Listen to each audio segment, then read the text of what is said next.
Let's talk some sports, baby.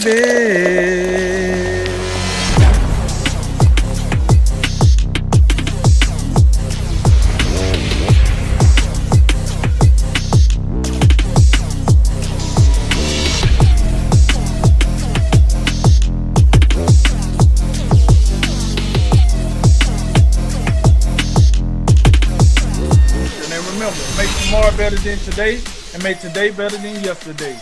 And you know what we gonna do. We gonna holler at you until next time, baby. All right, fellas, last but certainly not least, let's take a look back on the weekend that was in college football. The second week of the SEC action saw Alabama roasting Texas A&M, Florida throwing for some more touchdowns over South Carolina, and Georgia stuffing Auburn in a locker. The ACC saw Clemson's first test against Virginia, North Carolina stayed undefeated, and FSU avoided beyond going rock bottom. And while the Big 12 took some more hits, Oklahoma fell again, this time to Iowa State, and Texas also exited the playoff conversation with a loss to TCU. So, Drink, what stood out to you the most on this weekend of college football action? The SEC is ready for the Big Ten to start play. Listen, here's the deal. The SEC, the Big 12, they ain't holding up their end of the deal. These other conferences ain't. The ACC, listen, you're not holding up your end of the deal. The Pac-12 can stay dead, but listen, we need the Big Ten. I seen a bunch of games, and listen, just the games you named off in the opening intro. Like, listen, the Big 12 just they let the rest of the country down this weekend. So in 2 weeks we get the Big Ten back, and the SEC will be able to rest their shoulders a little bit. But here's the deal, Oklahoma fans, Auburn fans, yeah. Y'all can go kick rocks. Here's the deal. And I'm not just saying that because of the Iron Bowl Auburn fans. I'm just saying that because you decided not to show up. We could have plugged in a Division II game if you was going to come out here playing like that. Bo Nix came out here and showed everybody why he's about the most overrated quarterback in the whole country this weekend when he just let Georgia dog walk him. And then the Auburn defense let some no-name dude. I still don't remember his name. I never heard of the cat. A walk-on, and he coming here, he dropping dimes. Like he's snitching on everybody because he just dropping hella dimes out there. And you going to tell me you couldn't adjust? Hey, Gus Malzahn, you come up with another one of them, it might be that time, buddy. You know that hot seat come every 2 years. Oklahoma,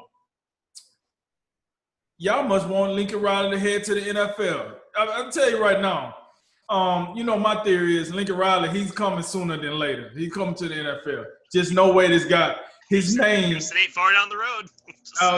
I'm just saying, right? Like, his name comes up in too many coaches' search in the NFL for me to think he's not going to come.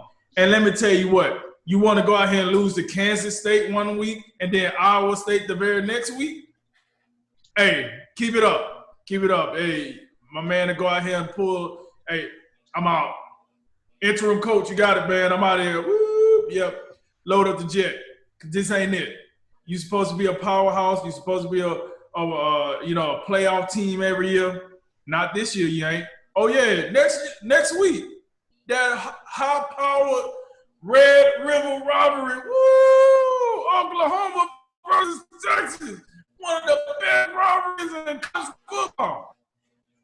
You might end up on ESPN Plus. That's what might happen. Because I don't know who really gives a rat's ass other than them two fan bases about that game. You just suck all the luster out of that game. But the SEC had faults too. Like I said, Auburn. Listen, you get the prime time slot, 8:00. ESPN has poured all this money into advertising, and you show up here with a Friday night lights. Like, no, that ain't it. That ain't it, right? We got to get better. And one thing I want to say is I'm hearing a lot of teams still saying, well, we're trying to adjust the plan with no fans. Oh, you still surprised?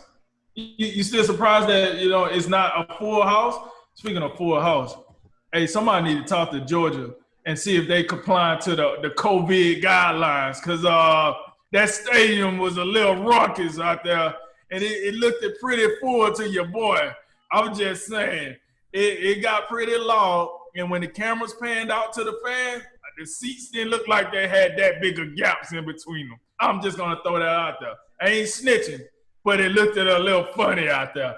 And I ain't see no mask getting thrown around either. So with that said, that you got to play better than that. Overall, we do see the product getting better and better from week to week. Next week, we got some powerhouse games. We got some good – even the ACC, to its credit, going to have a pretty good game. I do think Miami and we're going to probably get into that on Friday. I do think they're going to have a powerhouse game in the ACC just as well as the other conferences. We're getting used to this now. Now we're understanding what we're watching. 25% fans, COVID guidelines. We're okay with this. Now let's just keep the positive testing down. As long as we can keep that going, I think we'll be happy. Big Ten come into town 2 weeks.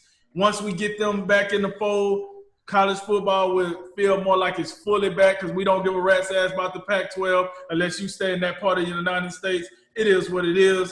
Holla at your boy. You got a problem, you can at me. You know what it is. So with all that said, we're getting somewhere. I did have some games I like. My boy Smoke checked Texas A&M, so that wasn't one of them. But it was some games. Even though Texas and TCU was a clown show, it still was a good game. Texas lost, but it was a clown show. And that was I don't want to steal Jay Thunder, because I know he had a lot to say about that game. But at the end of the day, the product was good. Those was the things that stood out to me. And, I'm looking forward to see more and more college football this season.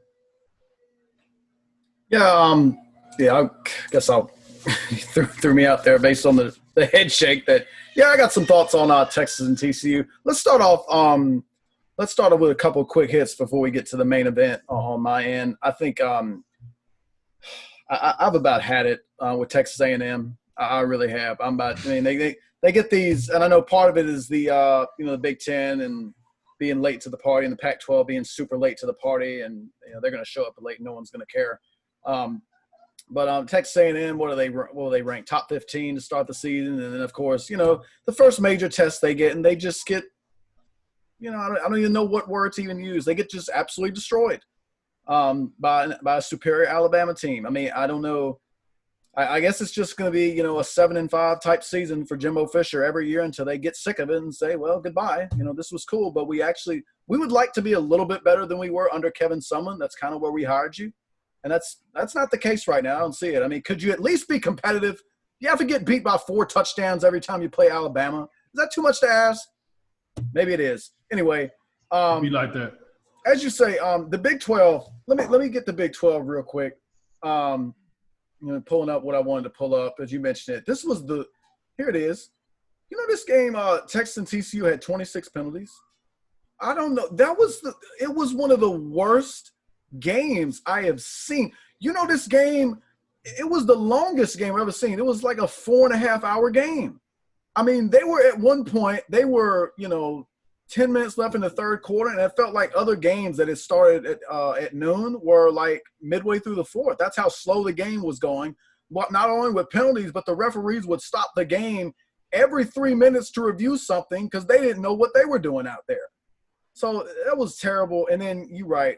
I like the traditional rivalry games. Give me a little Florida State, Miami. Give me some Texas and Oklahoma. And those are like the rivalry games that are normally played in the middle of the regular season, not to the very end of rivalry week. I like having those games. But boy, oh boy, this is about to be a clunker. You're right. Nationally speaking, do we really care? Because those teams aren't that good in comparison to like what we think of them at the beginning of the season. So I'm not. The Big 12. Here's a note for you. I know the Pac-12 isn't in play yet, and we didn't think they were going to play all year. My question would be, who called the Big 12 and said, the Pac-12 ain't playing this year? Could you stand in for the Pac-12 so we can loft all the Pac-12 jokes to you? Who made that phone call? You didn't need to do that. But I guess somebody did that because the Big 12 is taking the Pac-12's place. They're a placeholder until they return. That's the way I see it right now. And on that note, speaking of conferences that aren't in play, we need the Big Ten. We really do. The SEC's trying to carry the flag, but they need some help. We feel like we're missing a little bit because the Big 12 stinks, and the ACC is Clemson and a bunch of teams that may be good, but we really don't know. So it's the SEC and just some, the other conferences we just don't know. But hey, I want to go to Clemson real quick. I got a real good look at Clemson. They played Virginia. Let's give Virginia a little bit of credit. At least they made Clemson play into the fourth quarter. They did that. They made too many mistakes though to really seriously challenge them. But I got to be honest with you about Clemson. They're still formidable. They're still to be respected. They're still the team to beat in the ACC, and I still think they should be a shoo-in for the playoffs. But they don't look quite as good as they were last year. To me, they don't. I look at them and I see Trevor Lawrence and Travis Etienne, and then I just see. I see a solid team, but when I think playoffs, I don't see this is a team that can win it all this year. I don't think that's what we have. Part of it is because I thought the loss of you lose T. Higgins to the draft, and then the injury to Justin Ross that's pretty big. Give credit to Amari Rodgers. He looks like a really big weapon for them. But outside of him, I'm just a little unsure. I know they like this kid Ladson. I think that this Spector kid, he looks like the second coming of Hunter Renfrow. So I guess that's good for your old third down conversions in the slot. So that's good. I know this kid James Skowski with the neck pad. He's doing some good things on defense. We like that. But overall, I just got a feeling that I think Clemson is going to be a little bit similar to last year when they just roll everybody in the ACC, and then they show up to the playoffs, and it's just a little bit of a gut check, and you just have to. It takes them a little bit of time before they get acclimated to the competition. Remember, that was what happened against Ohio State in the semifinal. Ohio State came out, punched them in the mouth, but they didn't hit them hard enough. Eventually, Clemson got into the rhythm of the game, and they eventually overcame them. But I just look at Clemson, and I think making the playoff is their ceiling this year. It's going to be really interesting to see what Miami does to them next week. But that's my takeaways. I think just by and large, the SEC is leading the pack. We need the Big Ten. Clemson, I'm unsure of them in the big picture. In the Big 12, you don't have no one asked you seriously to take the Pac-12's place and let us make all the jokes to you because you're the conference that no one takes seriously. I'm gonna tell you right now, and also in the big picture, the Pac-12 is not making the playoffs. They're not gonna play enough games. The Big 12 right now, no one's making it unless, I guess, would you say Oklahoma State maybe? Oklahoma State would be the team that I guess would go. Maybe they win all their games and they get in. So we're going to have Clemson. I guess we'll have one Big Ten team. This is a real scenario where the SEC could get two teams. That's very possible.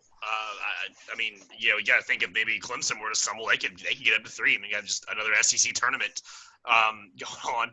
The biggest takeaway I had from this week was the fact that I'm looking at about 25, 30 games on computer screen right now. There were only 2 postponements. It was like Troy's game and Rice's game got postponed. But no big schools had a game postponed. Where at the start of the season, we were seeing a couple games.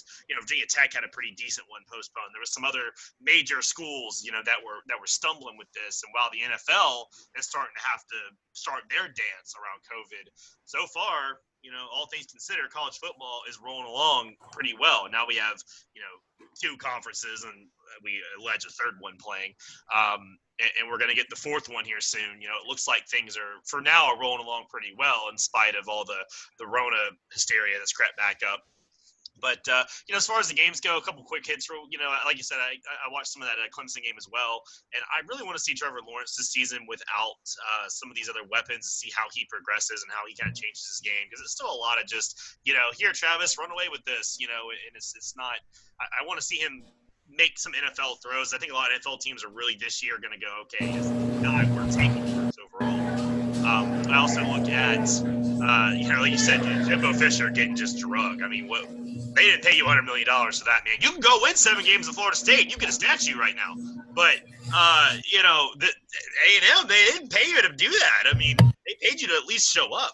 And that's not the case. And I would be remiss if I didn't briefly mention that Florida State avoided dredging the depths of rock bottom and managed to beat a Ohio Valley team at home, storming back no less.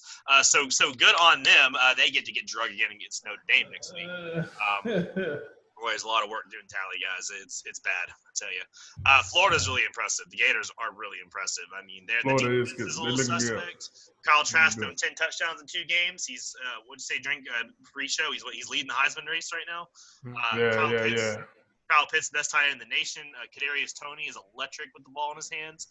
Florida is going to make a lot of noise, and I think if Dan Mullen can't beat Georgia with this squad this year, his feet are going to get to the fires pretty quick. And, oh, by the way, speaking of that, Auburn, come on, man. Bo Nix is I guess he's just that one of those quarterbacks that just is 7 foot tall and can throw the ball out of the stadium and just can't quite get over the hump. And that's just something that, I don't know, Auburn at some point has got to hit the reset button with this. And I hope it's for their sake sooner than later. But, yeah, the rest of the games, there's some good ones coming up. But, hey, the biggest takeaway I had was they're playing, and it looks like it's gone without a hitch so far, and that's really good news.